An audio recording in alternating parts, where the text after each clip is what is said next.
Welcome to Divine Downloads, the show where we combine the spiritual wisdom and the practical advice to help you bring the vision you have for your life into reality.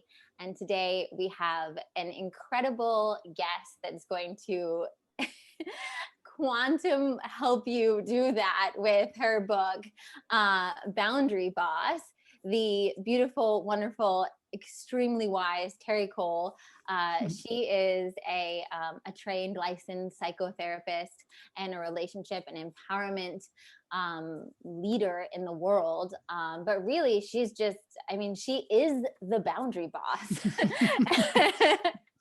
And she's worked literally with celebrities, with Fortune 500 CEOs, and with, quote unquote, normal people like us, and really help them take back their life using boundaries. And I never do this, but I want to just read a couple little things to you on the book, because I think it's so powerful. It says, the essential guide to talk true, be seen, and finally live free. Right. And so much of boundaries is also about learning how to just use your authentic voice and be able to speak to your needs. And then on the back, it says, break free from over functioning, over delivering, people pleasing, and ignoring your own needs so you can finally live the life you deserve. And I literally, if you guys listen to this podcast, I never, ever do that for books. but I was like, everybody that's listening right now is going to be like, oh, snap. Yes, please. That's what I need to hear. So welcome, Terri. Well, thanks, Cassandra. I'm happy to see you again. So happy to see you again. So boundaries, I feel like there are so many questions, and my audience also sent me so many questions. This is just such a powerful topic.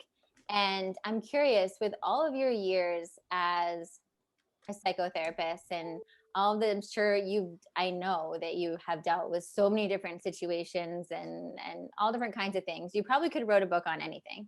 Mm-hmm. What about boundaries made you think this is the thing, this is the key that can unlock a golden door? Well, part of it, they say, like, you teach what you most need to learn. So I was certainly a boundary disaster in my 20s, for sure. So that was part of it.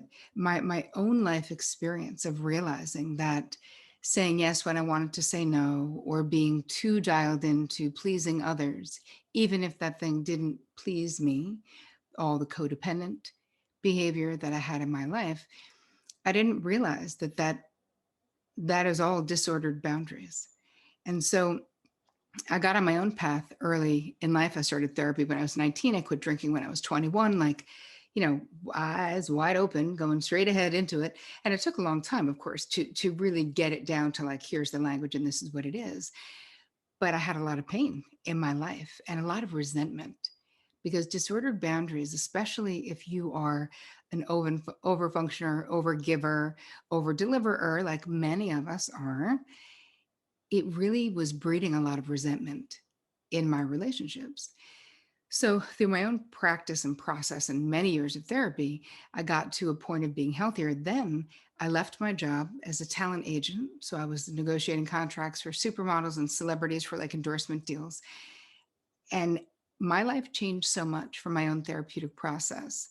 I was like, there's got to be something more meaningful I could do with my life than make, Naomi Campbell richer, even though she's not fine. But I'm just saying, like, supermodels don't need me to help them.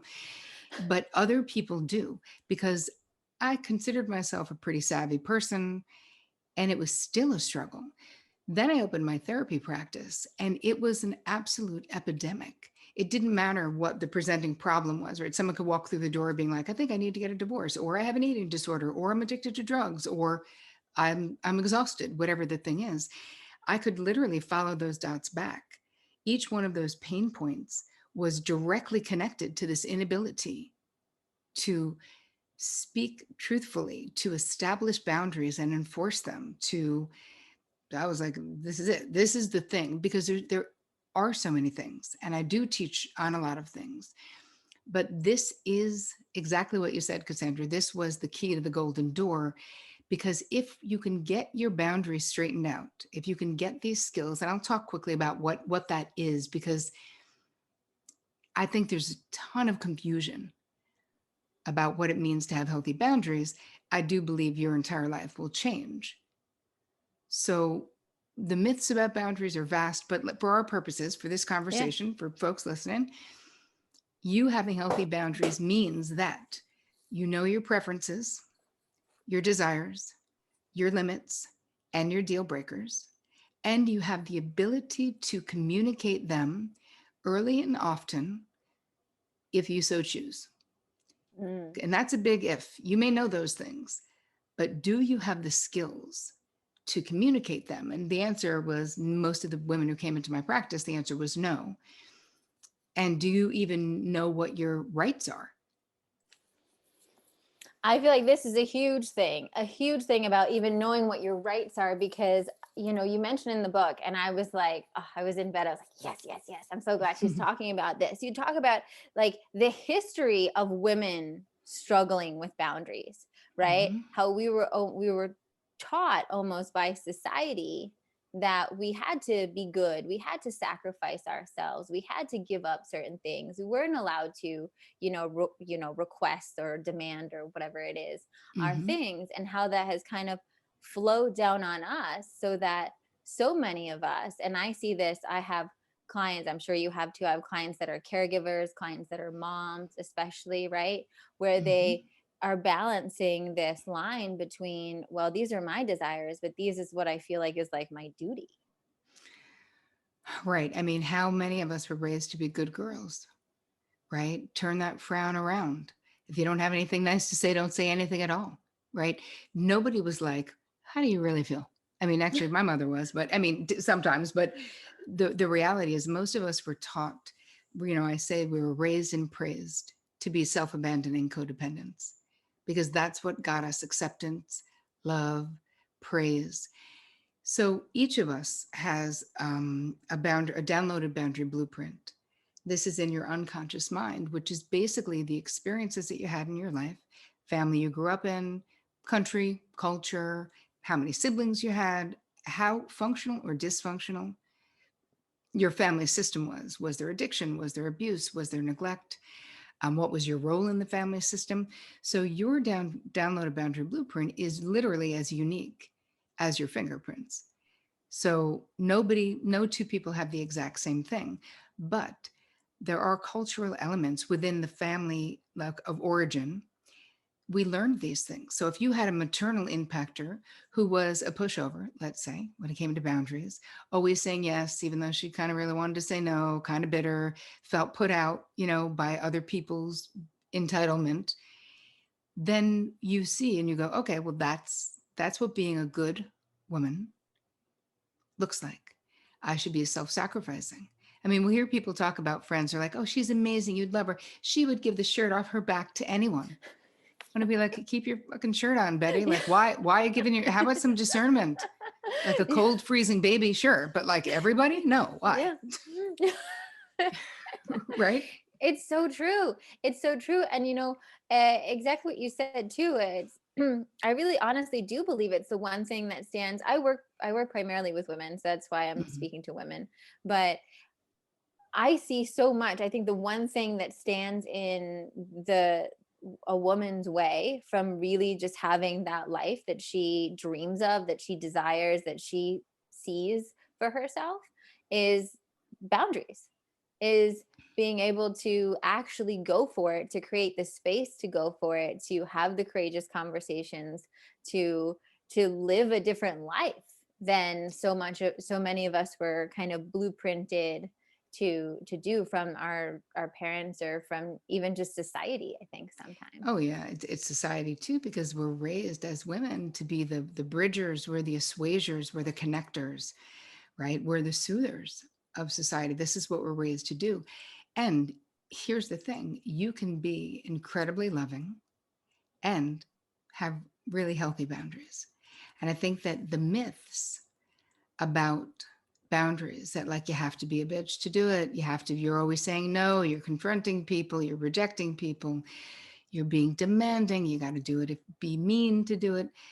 all of that stuff is just a way to sort of keep us in line, because it's not true. This is a language. So no one taught you this language. There's nothing wrong with you that you don't know this language. The good news is I wrote a whole friggin' book on it and I can Yeah. teach you this language, Yeah. right? And she walks you through it, guys. Like it is literally step by step, and it's very interactive because nobody wants to read like about theoretical crap. Who cares? What people want to know is, okay, what am I doing in my life right now? How can this help me in this moment? And so there's a lot in the book where I teach something and then I say, okay, back to you right now. Please think about the relationships in your life. When you're done being with someone, where do you feel drained and where do you feel energized? So you're learning the whole way. Everything is in small steps though.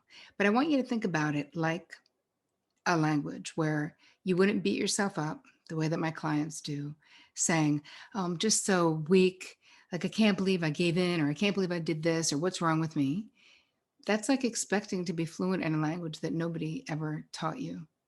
And in fact, as you said, we were literally giving corrupted information about what it means, because what's happening is, if we think about it this way, your preferences, your desires, your limits, your deal breakers, right? The things that are non-negotiable in your relationships, your career, whatever, those are the things that make you uniquely and beautifully you.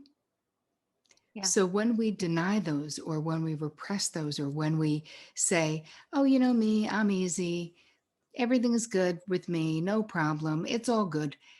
Again, ways that we've been trained that to be like the cool girl, to be easygoing. Why does having a preference, why is that a burden Yeah. on anyone? It isn't. But what happens is, when we don't share our preferences, our limits, right? Our deal breakers, the people in our life don't actually know us. So I would have women coming to me in their fifth, sixth decades of life and being like, I've done it all. I've checked all the boxes. Kids are going to Ivy schools. I got money in the bank. I still like my spouse. I go to Soul Cycle 3 times a week. Is this how I'm supposed to feel? And they feel empty. They feel that their life doesn't have the meaning that they want it to have. And I'm like, yeah, because your life has been built on other people's expectations, what other people think you should do, entitlement. And if we never build our own internal space and self-knowledge, that's really the process of what we're going through in this book, is that you were doing all of these inventories about you, because it's so tempting to want to be like, let's focus on, if my boss wasn't such a jerk, everything, my boundaries would be fine. If my best friend didn't betray me, everything would be fine. If this person didn't do that. That is the wrong place to go. And don't think about learning this language like, oh my God, I have to give a TED talk in this language I don't know in 2 days. Like, Yeah. you don't, right? You're going to take your time, one step at a time. And what you learn becomes the foundation for you becoming masterful, and knowing that you can always set boundaries with ease, with grace, with kindness, when appropriate, with love, when needed, with more heat, right? You can decide how assertive to be, depending on the way other people, what is actually happening. And I think that the fear, people say all the time, oh, I don't want them to think I'm a bitch. Yep. I'm worried they're going to think that I'm mean now. And every single time you ever say, I don't want them to think, I don't want them to feel, I will remind you to get back on your own side of the street. Because what is your side of the street is what you think and what you feel. And we cannot and will not control. You could say it perfectly. You could literally, I could give you magic words to draw a boundary. And someone may still be like, oh, so you're saying I'm a big jerk. Like, nope, that's not what I was saying at all. So again, we can't be responsible for how it lands. Now, in established relationships, yeah, you're going to change the boundary dance. Guess what? Your dance partner's going to notice, which Yeah. is why we do it small steps at a time. And it is so tempting when you first start learning all of this to just grab like the bullhorn and be like, hey, everybody, we need to talk. There's a new boundary sheriff in town.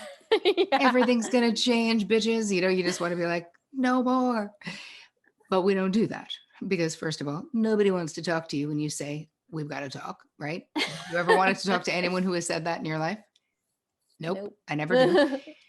But the biggest changes happen when we change our own behavior, when we just start to gently start sharing our preferences more, start sharing our limits more.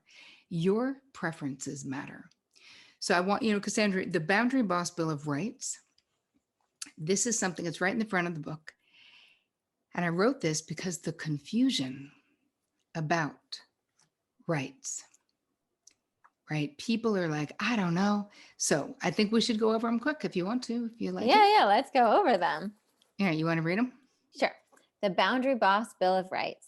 You have the right to say no or yes to others without feeling guilty. How many people, hold on, how many people feel guilty when they say no to others? Oh Everyone's my God, like, all meh, the time, right? every Okay. single time. Yep. You have the right to make mistakes, to course correct, or to change your mind. Okay, hold on. How many people feel like every decision they make carries the weight of a life sentence?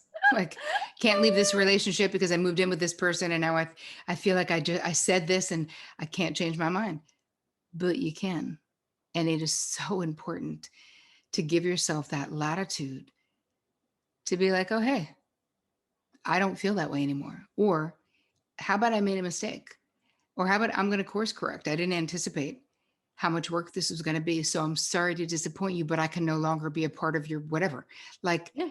we will kill ourselves at the expense of ourselves, many of us, to keep our word. And yet it is so much better for you and better boundaries if you give yourself permission to change your mind. Okay.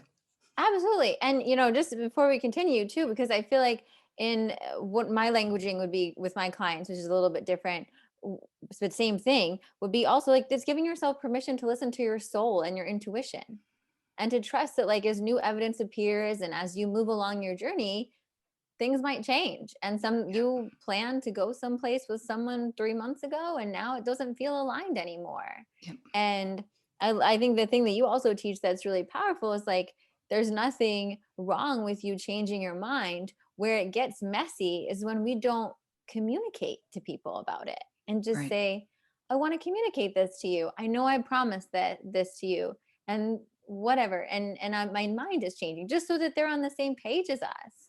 Yep. And also own it. I'm really sorry. I know you're disappointed. I really thought I could do it. And that's on me. I'm Yeah. really sorry. I hope you can forgive me or whatever. Like, talking true means exactly that. Honoring exactly what you said, what your soul, physically, we get the signs like, oh God, I really don't want to do this thing. And yes, I'll sit with it and say, maybe it's today I'm just tired. Maybe tomorrow I feel differently. So I don't impulsively change my mind, especially if I've made a commitment. But I also don't keep a commitment that is going to be against my integrity or my health, right? Yep. Things that are important. Okay, next. Absolutely. Okay. You have the right to negotiate for your preferences, desires, and needs. Now, notice I didn't say you have the right to have someone fulfill those things. I said you have the right to negotiate for them because so many of us were also taught that negotiating was, as Chris Carr, my girlfriend, said, she's like, my grandmother would say it's like behavior unbecoming, right? Like Yes. it's sort of like gauche or like trashy, or I don't even know. It's like lowbrow. Not true. And this is how we get our needs met. And we are the only people responsible for getting our needs met. So when we want the partner, girlfriend, boyfriend, person to read our minds, we're like, where is their magic 8 ball? Why don't they know what I'm thinking and feeling? We make up all these ways that they're wrong because they don't. And what I'm saying is that the more you do it, like when you first start doing this, it feels like such a big deal. Like, I'm going to, assert myself in this way. The more you do it, the less possible it becomes to be dishonest in your relationships. I You love know? that. And it is so true. It's like one, when you're speaking this and when you're negotiating for your desires, like you said, you're letting people in your life know who you really are and Hmm. giving them that. It's a level of intimacy, which is a gift, regardless of whether or not they appreciate your preference or don't appreciate your preference. Yep, It's still intimacy. it And now is. they know you better. And anyone that can't hang with that, I would say wasn't meant to be in your life, right? Yep. And the I mean, people that listen, we give people a chance to like get used to the new, more assertive us for sure. You're changing, like, people, Dr. Harriet Lerner, who's one of my psychological heroes. She wrote a book. She wrote a ton of books, but one of them is, The Dance of Anger, The Dance of Intimacy, The Dance of lots of dances. Anyway, she talks about this being a dance, right? And that when we change established relationships, our boundary dance, yes, the person we're dancing with is going to notice. And usually in the beginning, they're going to do what, we call a change back move, where they're like, hey, man, I do this, then you do this. Hello, little part, don't you know that this is our dance? So if you're changing that, they're going to notice. But our job is to hold tight and we can acknowledge, hey, you seem upset that I want to leave the party at 10 tonight and not stay till midnight. I'm sorry you feel that way, but I'm really trying to take care of myself better and I have an early meeting and, you know, can we compromise tonight and leave early? Again, if the person's like, no, they're like, okay, take your own car. Like we'll go separately because I'm still effing leaving when I need to leave. Again, we can acknowledge this might be hard for you. You might, I see that you're disappointed and I'm sorry. And yet this is still my boundary. Yeah, absolutely. And I want to come back to that one because I have some questions about family boundaries that I think that would be Oh yeah. appropriate before. Yes. Well, I want to read more of this.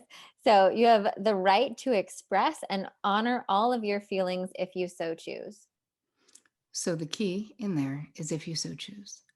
So we should be discerning, right? If we know someone is emotionally unsafe, I would say do not choose to share all of your feelings or don't give them access to your most tender heart. If you already have evidence that they will throw something in your face or try to manipulate you or whatever.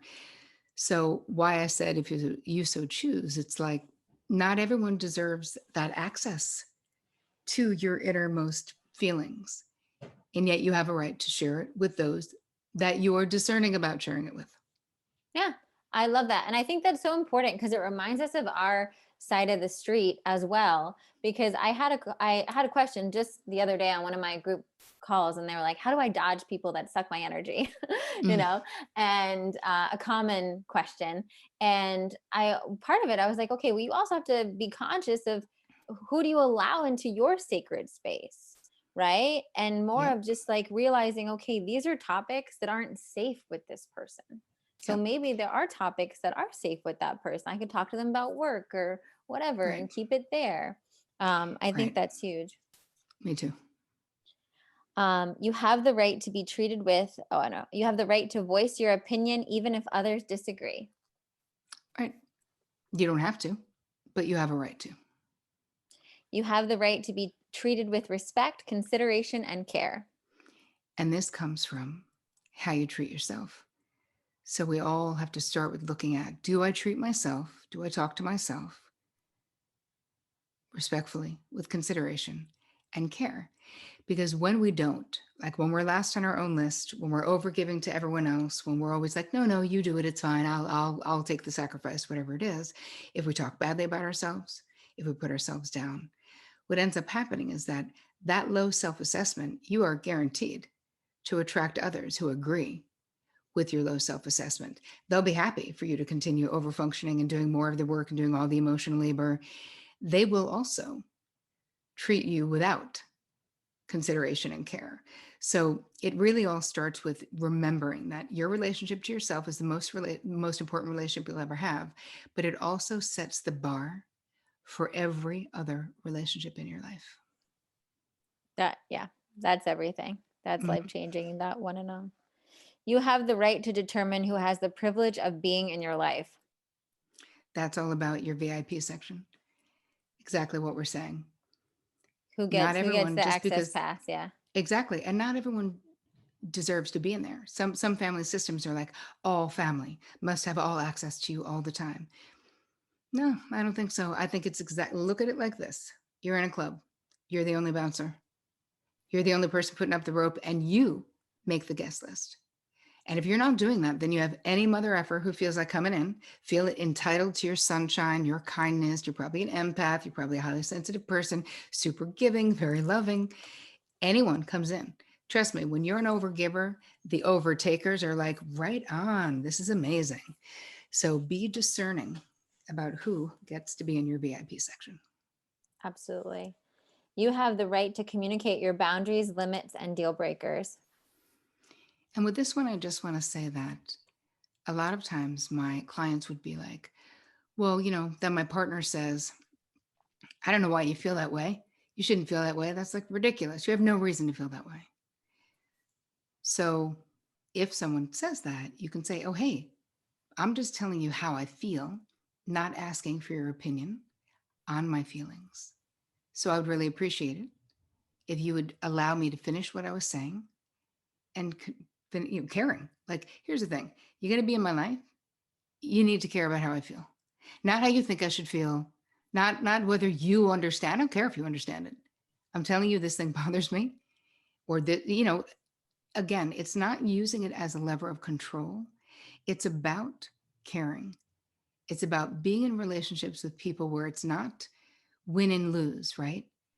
Who's winning this argument? Who's losing this argument? It's really, when you have healthy boundaries, you can go into, whether it's partnerships, business partnerships or whatever, it's you and me. It's not you against me. It's you and me against this issue together.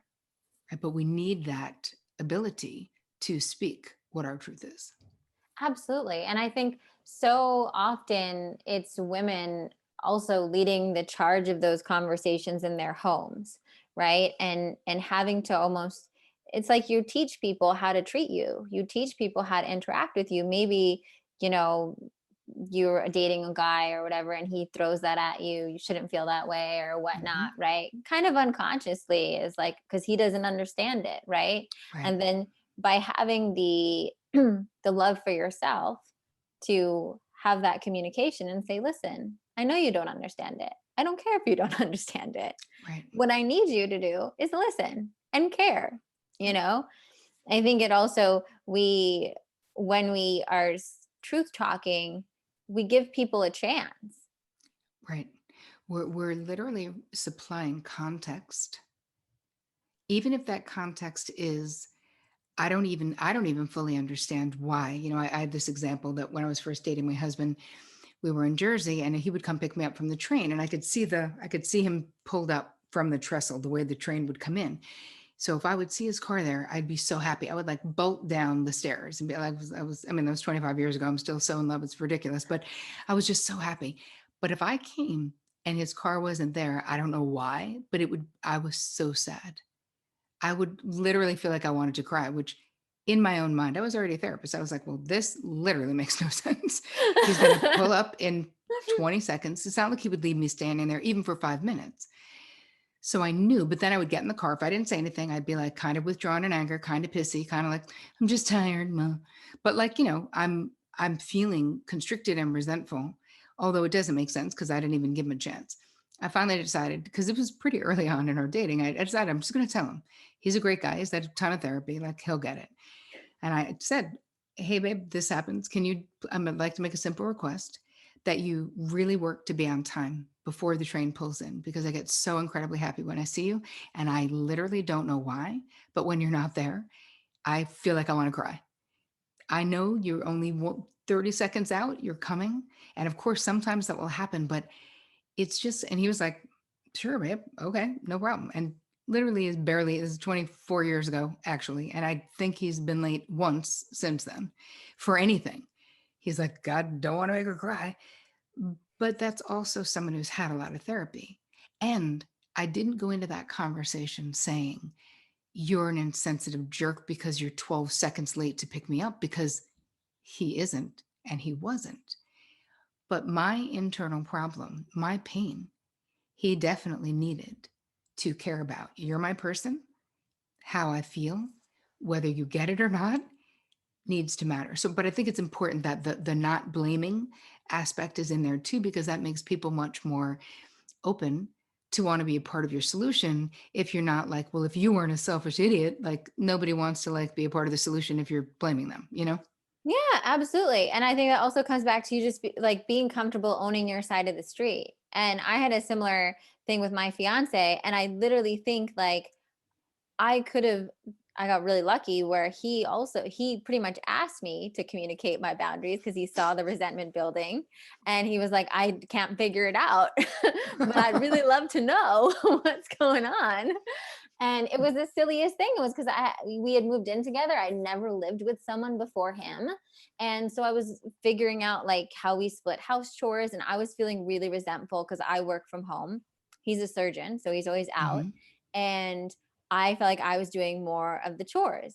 Hmm. And I was building up this resentment, but I felt like it was my role and I don't know, and I was, new like living together phase or whatever. But then like the days where he would come home and I had cleaned or whatever, I would be this like same way, kind of just like a little standoffish, like sorry, I just had a long day. It was an exhausting day. And then I had to clean the kitchen, and, and he would be like, okay. And then, yeah, finally he was like, okay, so I feel like sometimes I don't even feel like you like me when I come home. What's going on? And I was like, I hate cleaning. I hate cleaning. and, and it was just one of those things where I was like, I don't know why after a long day. I mean, you could come up with reasons, but there's Hmm. not one specific reason why after a long day I feel like a like it's like a whatever. I feel negative about having to finish work and then go do more housework, Hmm. right? I'm sure most people don't feel that's like exciting, but it Right. particularly boils my whatever. Right. um, and so it's just about of communicating that to him, and he was like, "Okay, no problem," you know. No, don't if you don't want to do it. Yeah. Tell me or ask me if I can do it, or if you don't want to cook dinner, ask me if I can pick up dinner. And it was such a mundane thing, right? Hmm. But if you don't have that conversation, then who knows? You build up resentment, you start getting angry, and then all of a sudden you go to the blame, and you're like, Right. "You're trying to make me do this. You're forcing me to do this," but Yep. we didn't even Right. ask them. No, and the thing is, there's these things I call like the lies we tell ourselves so we could avoid a boundary conversation, basically. So we just fill in the blanks ourselves. We either make excuses for people's crap behavior by being like, I know she didn't mean to scream at me. She's always like that when she's PMSing, so she didn't mean it. Because you don't want to have a conversation of like, why are you treating me disrespectfully? You know? And it's even like on the flip side, we're kind of writing a narrative about, I mean, he's probably not even thinking about the fact that I was here all day working. Now I got to clean the toilet. So he's probably just getting on with his happy life, probably went to the gym after surgery, like whatever. Like we're literally making up a story. So when he is emotionally intelligent enough to come in and go, hey, babe, I'm sensing some hostility. Is everything okay? What's going on? And with an opening. And again, there's that vibe that I get from what you shared, that he's like, hey, this is not you against me. This is us against whatever this thing is that's creating tension. Let's talk about it, which is so beautiful to be in a relationship with someone who has enough emotional intelligence to be like, dude, I don't want you being resentful. Like that's bad for everybody. Like let's figure this out. Yeah. No, thank goodness for him.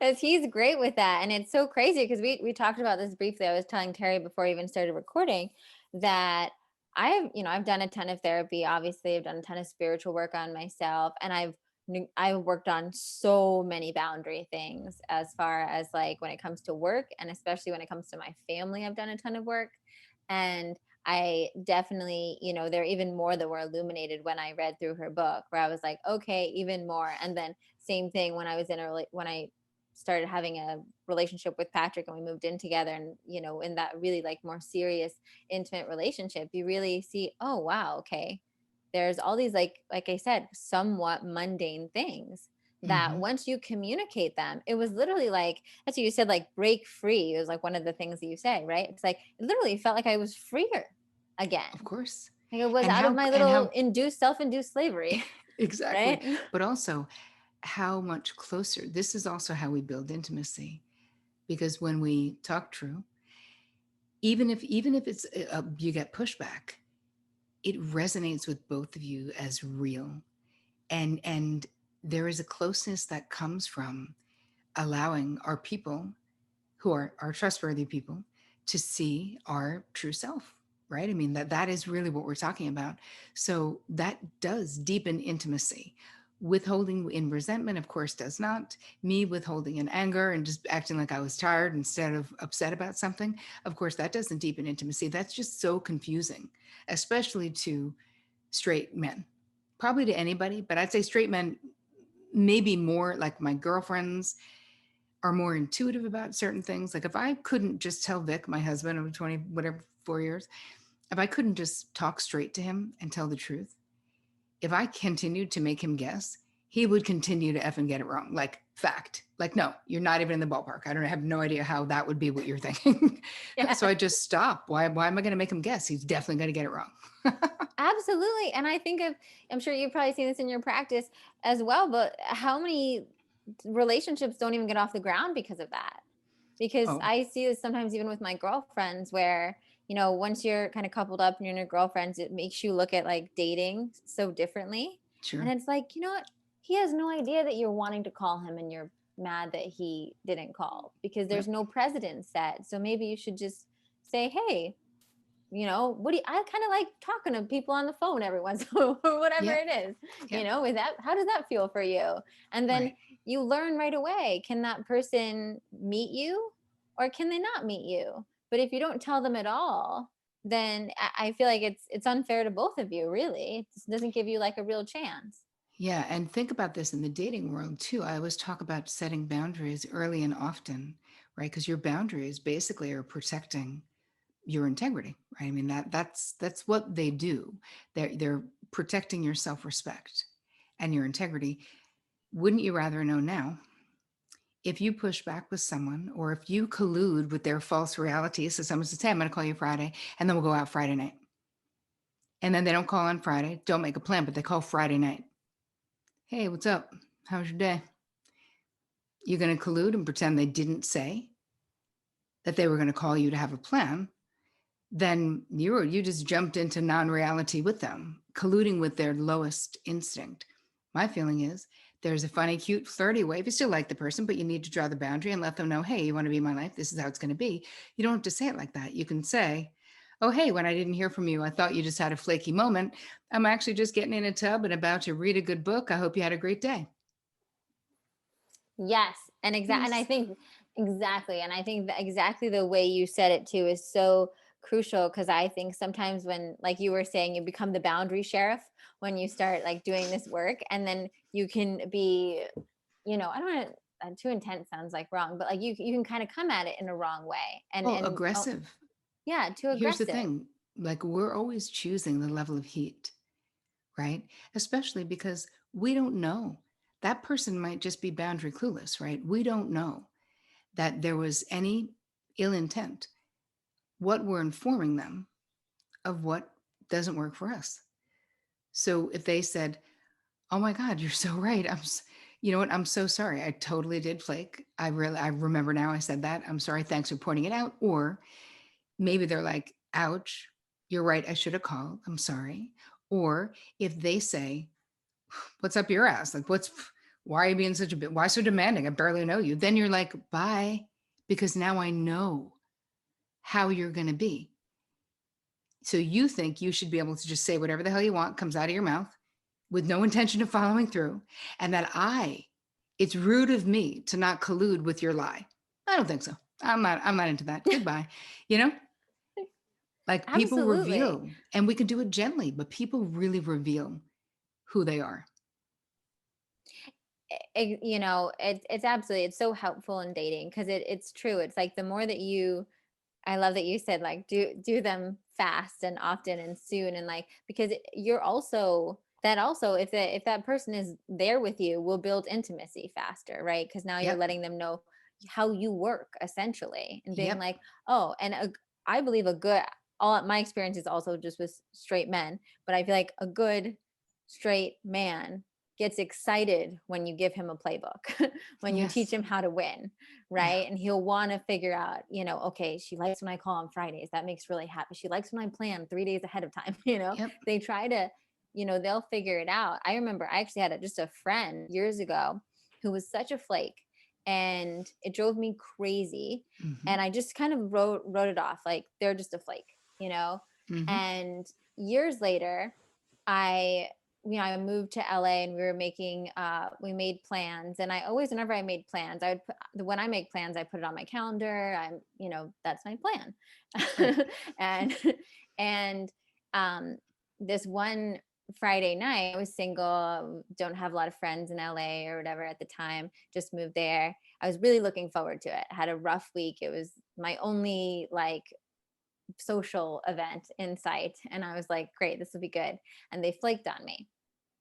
And it just was finally, after years of taking it, Hmm. I got on the phone and I was like, I need to let you know that I'm upset right now because Hmm. I was really looking forward to it. And I know that I've allowed you to do this many times in the past, but Hmm. the truth is, it always hurts my feelings. Yep. And when I make plans with you, I put it on my calendar and it means something to me. And Hmm. and I just like had that moment where I was like, I gotta say it. Because in that Yep. moment, I knew if I don't say it, I'm just not going to speak to her ever again. Oh yeah. You're like, she's out. Yeah. Like, And so I was like, bye. this is the choice. And I was like, so, okay. So if the alternative is I'm just not going to speak to her again, I might as well just say my truth. And if she doesn't want to speak to me again, then okay. Exactly. And did she? Yeah. And we're still very good friends. And now never flakes. Yep. Because you drew a boundary and she respects and loves you. And when she found out that that was trampling a boundary, because some people don't mind if you can't. Some people are happy. They're like, oh, good, one less thing to do, you know? So Yeah. when she realized what it meant to you, she no longer felt compelled to take that action because the information you gave her made her say to herself, I don't want to hurt Cassandra because I love her. So I'm Exactly. only going to make plans that I can keep. I'm not just going to make them willy nilly to like be like, okay, yeah, next Wednesday's great. And then get off the phone with no thought. You're like, I put it in my calendar and I bet now she puts it in her calendar. Absolutely. And it's so, it's so beautiful because you give people that chance. Okay, so we have Yep. two more because then I have Okay. so many questions for you still. Okay. You have the right to prioritize your self care without feeling selfish. Oof. That should be like a bumper sticker that everybody puts on their on Seriously. every door in their house. I mean, this is just, there's nothing to say about this other than when you don't take care of yourself in a real way. And I'm not necessarily talking about a spa day. I'm really talking about what we're talking about emotionally, rest wise, sleep wise, hydration. If you're able to consume healthy food, do so. When we don't do those things because we're too busy sacrificing for others, trust me, you are not your best for the people that you love. You are taking it out on them. You are mad. So think about self care. You know, they say, like, when mama ain't happy, nobody's happy. Think about it that way, that when you take good care of yourself, you actually are bringing your best self to your relationships. And when you take crap care of yourself, you're like resentful, jealous, envious, and mad. Absolutely. And when I was just thinking about boundaries so much before I interviewed this past couple weeks, Oh um, I was like, the burnout epidemic we're seeing right now is really just a huge boundary issue problem. my God, it is. It's just and I even noticed with myself because I read the book. I've been reading the books in a couple weeks, right? Writing Mm-hmm. down notes and stuff like that. And I noticed even little things with myself, setting boundaries is something simple as setting boundaries with like my time and like making Yes. sure I don't go over on time with clients and stuff like that. Cause I was like I never thought of that as like a big deal before, Yep. I thought, oh, whatever, just let it flow. And just setting that boundary, I was like, wow, I'm so much less burnt out at the end of the day. Yep. But you're so right that that is a fact. That disordered boundaries makes you so friggin' tired because you are leaking bandwidth and energy all the time in places where it's completely not necessary and not for your greatest good, you know? Absolutely. Yeah. Burnout boundaries. And then you have the Hmm. right to talk true, be seen, and live free. Hmm. Um, But I also really loved what you said about self-care. I think that's important to note. I think it's been a huge, listen, I love a spa day and a bath as much as anybody else, but real self-care is honoring your needs, right? Right. Is being able to like honor your soul. And so sometimes the self-care, like for me, sometimes self-care is actually like creating a boundary so I can do a creative project, Mm-hmm. right? You know, Yep. and creating those boundaries so that I have more time for the things on my to-do list that like I'm really lit up by, Yep. not just so I can go, you know, get a massage, which, you know, that's lovely, but Right. you can go have as many spa days, but if you don't do anything about your boundaries, it's nothing will change. Right. Okay, so I love all this. Mm-hmm. And so I'm curious if someone is listening to this, and this was one of the questions also that came in on Yep. IG, was just like, I feel like I have so many boundary issues and I'm a mess and I'm overgiving and I'm people pleasing. I don't even know where to begin because I get overwhelmed thinking about it. What would you say? Where does someone start? Well, where I start you in the book itself is, let's just start with stopping the auto yes. Let's just start simply there. That for the next 48 hours, you guys listening, for the next 4 days, no matter what anyone asks of you, you are not allowed to give an insta yes. I mean, unless the house is on fire and the fireman says, do you want to leave? That's it. Anything else? No. Because what happens is, and I'll give you some language to make that easier, where, oh, hey, thanks for thinking of me. I need to check my calendar. I need to check my promo schedule. I need to check with my spouse, my roommate, my sister, right? I'll get back to you tomorrow. I have a 24-hour decision-making policy. I'll get back to you tomorrow. Um, Maybe, I'm not sure if I'm available, but I'll let you know. Thanks for thinking of me. We can always be polite and nice if we want to be, right? And especially if it's people you like. We are grateful they think of us. Thank you. But that doesn't mean we're free to do the thing. Or if it's someone where you're taking on work that is not yours, like in a work situation, it's definitely no insta yes on that, where you say, I really need to look at my workload. I'll get back to you tomorrow and let you know if I can help you out or not. Now we've bought time. So now when you go back, it's 1,000,000% easier to say no, because you've already set the stage. You've done it softly, but you can go back and say, you know what, I just checked and I have too many deadlines. I'm sorry, this time around, I can't help you. But good luck. Did. Or we already have plans. I just spoke to Vic. Again, think of us next time because we would love to do the thing, but we can't make it this time. And if it's something you really don't want to do, we also don't need to have all the niceties, right? You can Yeah. just say, actually, I'm sorry we're unavailable. I hope you have a great time. You don't have to provide an excuse. You don't have to write a friggin' dissertation on your no. Not necessary. And I feel like we get confused about the difference between giving context to people we care about, right? We provide more information. That's what that means, so that they understand. If we were free, we would want to do the thing, if that's true.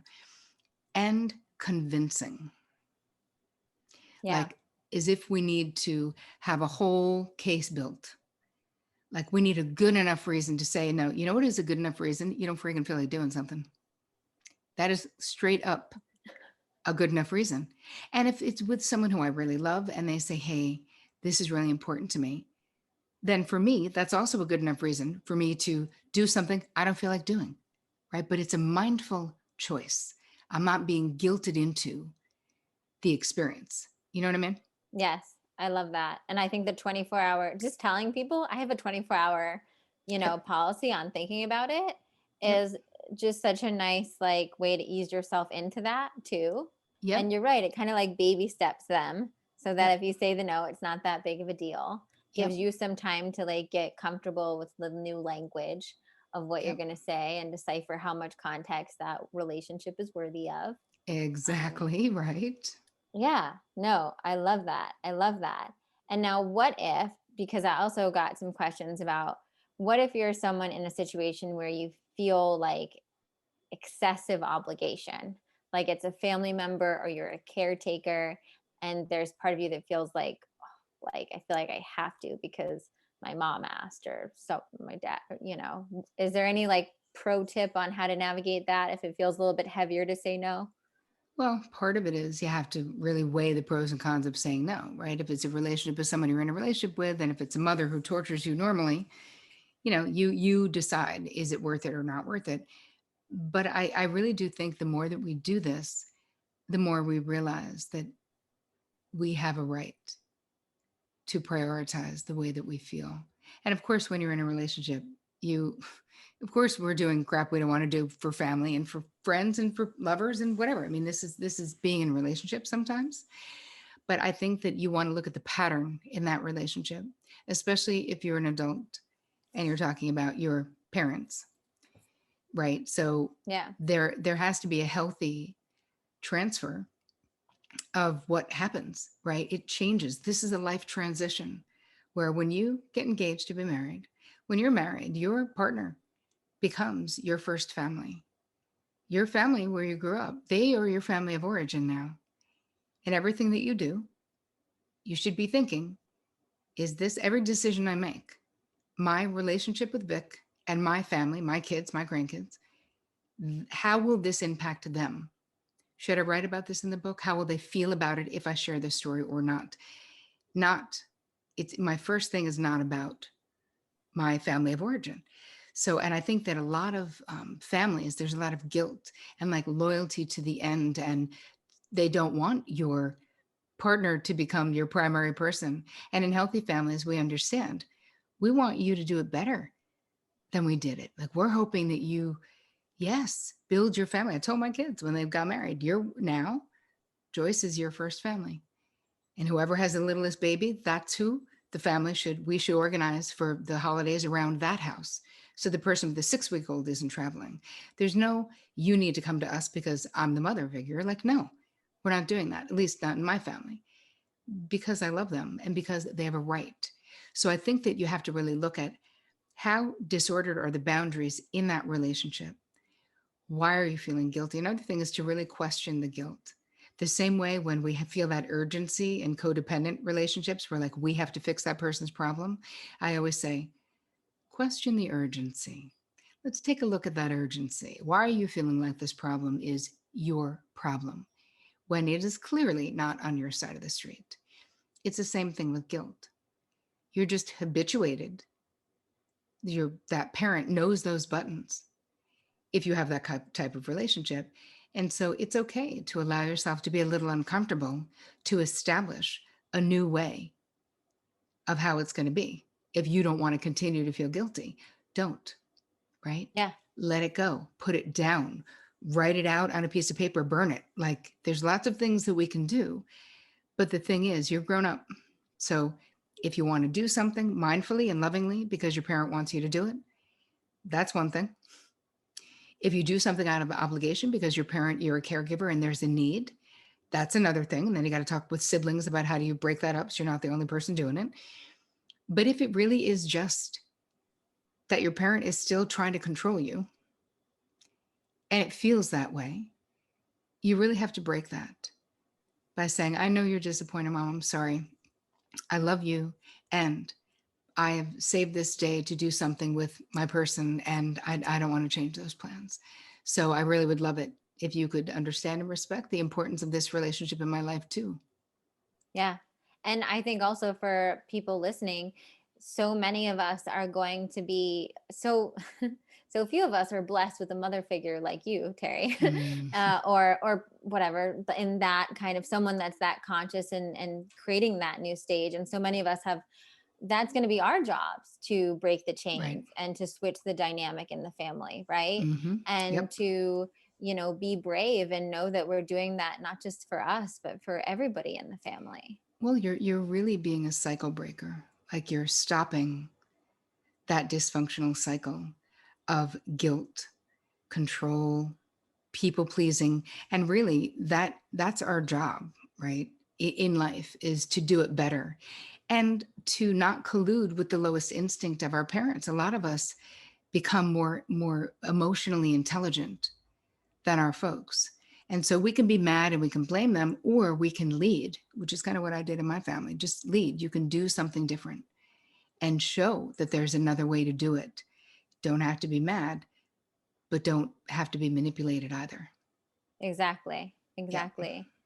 Um, One final thing I do want to hit on, because I think it's really helpful for people that are uncovering these boundaries that you talk about in the book, Mm-hmm. is you talk about once you start noticing these patterns, um, and you give a great example of a woman that you worked with that was always finding these like arch female enemies or whatever at work, and she just assumed like everybody has this is like what everybody has. And it's so funny how we do that sometimes with our patterns, or we're like, oh, everybody has this thing, right? Yep. And so once we become more of a boundary detective or whatnot, right, and Mm-hmm. we see where that's going, we see these patterns, or like, oh, I overgive here, or I say yes here when I don't want to here. You have these 3 questions that we should Mm-hmm. ask ourselves that I wanted you to kind of share, because I think it's really helpful in someone's process of kind of unraveling it. Right. So if you find yourself in a repeated situation, any kind that you wish you weren't. So the story in the book, and if people, to get the book, people should go to boundarybossbook.com, because I have other stuff for you guys there as well. But I know you'll put that in the show notes. Yeah. Anyway, um, when we have repeated situations, but maybe you're in a relationship with unavailable people. Maybe the story in the book is that there was a woman who 3 jobs in a row, as she was my client, she had someone else in the office who she friggin' hated. She would have an arch enemy. And that's what Cassandra was referring to, where she was like, well, I'm sure everyone does that too. I was like, no, No, they literally don't. never had it happen in my entire life. And no, this is unique to you, but it's meaningful. So what we're describing is something called a transference reaction. So Freud talks about it as repetition compulsion, right? Like we repeat what we do not repair, which is someone else's quote on that, which I love. That's basically what's happening. So my client was finding these arch enemies. The 3 questions that I came up with so that you can understand if you're in this situation again, like how did I get here again? You can ask, who does this person remind me of? Where have I felt like this before? And why is, or how is this behavioral dynamic, the way I'm interacting with them, how is that familiar to me? And what ends up getting revealed is that many times you are repeating an injury that still needs your attention. So with my client, I was like, who does this person remind you of? She was like, I was like, who do they all? Because now we understood there was a pattern. I was like, so who do those 3 arch enemies remind you of? And she was like, oh my God, my sister Lizzie. And I was like, right. Where have you felt like this before? She's like, hi, my entire childhood with her trampling on my boundaries and doing whatever she wants and not giving a crap about the way I feel. And how is this behavioral dynamic, which was her sort of going up against this person? How is that familiar? And she was able to talk about it. So what we did was we revealed this information that was in her unconscious mind. So any one of you right now can ask those questions. And another time you can use this is if you find yourself having this like big reaction to something, like an amplified reaction where you're like so mad. Logically, you're like, I mean, did that thing, like I just like exploded inside or outside? Maybe you're actually taking it out on the person. Did what happened, is that out of proportion to my reaction? And you know the feeling when you're having a transference, it feels like out of control. You're so mad that you're so deeply wounded, you're hurt in a way that you're like, I don't even love that person. Why am I bawling my face off? Like there's got to be something else. Because the second way that you can look at this is when I was in that interaction, who did I become metaphorically? And who did the other person become? You may become your 10-year-old self, and they become your judgmental mother. So maybe you felt judged in a situation and it just hit you the wrong way because that tender part of your heart is still tender about that. Maybe you need to journal about it, get back into therapy about it, talk about it, honor those original injuries, because that's really what we're talking about. But I think you'll be amazed at how, keep these 3 questions in your hip pocket, and it might blow your mind as to what you're repeating. And then you have a choice. right? My client no longer needed to have this last person be her arch enemy because she realized they were all fill-ins, right? They were all substitutes for her sister. So it really wasn't about that lady. It was about Lizzie, the sister who was the bully, and dealing with that. And she actually ended up talking to her sister about it. And, needless to say, you know what? She never had again a work arch enemy. That literally never happened again. Right. And it's so often because when we can see that pattern, then we also, even in that moment, once we it's like we can't unsee it. Once like the dots Right. connect, you can't unsee it. So even if Yep. you get triggered again, you're Yep. triggered, but you still have that conscious awareness to be like, oh, okay, I'm yelling at her, but I'm really yelling at my mom. And so let me Yeah. like take a few deep breaths. Let me, see what's coming up. And it gives us just a pattern interrupt, really, to bring that Exactly. awareness and to actually, Exactly. most importantly, is actually handle the real root wound that's Yep. been causing all of this in our lives. Exactly. um so helpful. Oh my god, Terri, I could ask you questions all day, but I'm going to try to respect our timeline. um Miss Boundary Boss. So do you have any final remarks, or is there any final kind of tip or wisdom that you just feel intuitively called to share with listeners before we wrap up?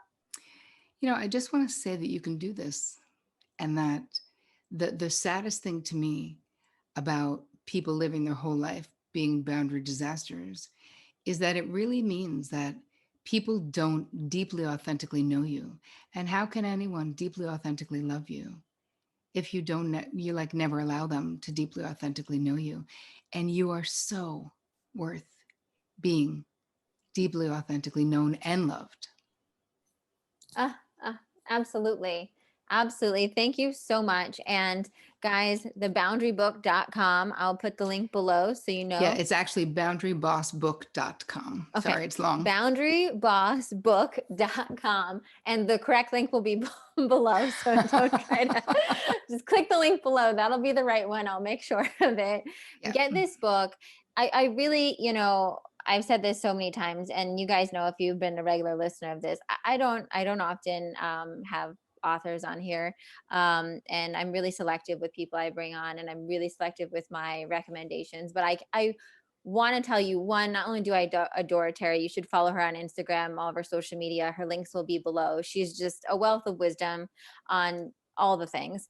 But this book in and of itself will change your life. And I know it. If you do the work in this book, it will change your life, because it will give you the space to become the you that you desire to be, by allowing yourself to stop being everything to everyone else, so you can, get back in touch with your soul and live free. I love it. Thank you, Terri. Aw, thanks, Cassandra. This is great.